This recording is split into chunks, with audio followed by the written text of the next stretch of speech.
Hello students, and welcome back to another course on the Iron Kingdoms with, of course, me, Professor Caster. We've gotten to the sections of War Beast and Warjacks of Circle, Obros, and Khador, respectively. Also, stay tuned at the end of this episode. We're going to be discussing the new Mark IV versions of each of these guys, if they are available to us at this time, as well as seeing what the difference is between their Mark III counterparts. Also, please leave a like at the beginning of this video. It does help with the faculty and administration, aka the YouTube algorithm, as we are all aware. And let's begin. Alrighty guys, let's talk about one of the most common Khadoran Warjacks in their army. That would be, of course, the Juggernaut, Khador Heavy Warjack. Initial start date 516 AR or 465 AR, depending on the chassis. Height 11 foot 7 inches. Weight 9 tons, so it's actually pretty light and pretty nimble. Fuel load 798 pounds. General use 4.5 hours. Combat use 50 minutes. Armament an ice axe. And unlike some other warjacks, it only has the one weapon, so that probably explains why it weighs a little less than the other warjacks. Alright, let's begin with what the archives say.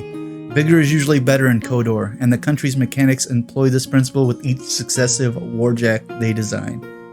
As brutally efficient in modern warfare as when it was first conceived, the Juggernaut is a mammoth of plated armor regarded as the embodiment of Khador's temperament and an example of the supremacy of the Khadoran martial warjack.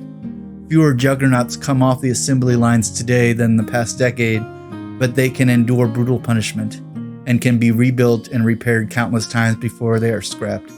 Some Juggernauts serving on the front lines have been persisted for more than 100 years. The current Juggernaut armament and chassis date back to 516 AR, but its original chassis is older, having been designed in 465 AR to replace the aging model based on the Berserker chassis. In fact, the chassis design is the basis for a number of today's Khadoran warjacks. The Juggernaut combines powerful steam engine with as much armor as the chassis can carry.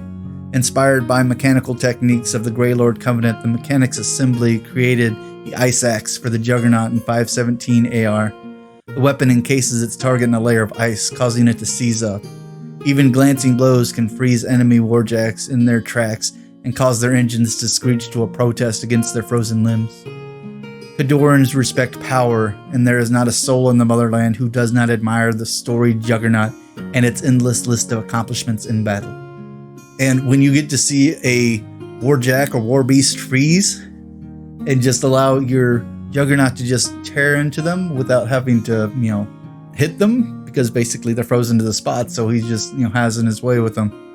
It's actually very, very impressive that this particular chassis design is almost 100 years old at this point in time. Like, when you do something right, it just stays right.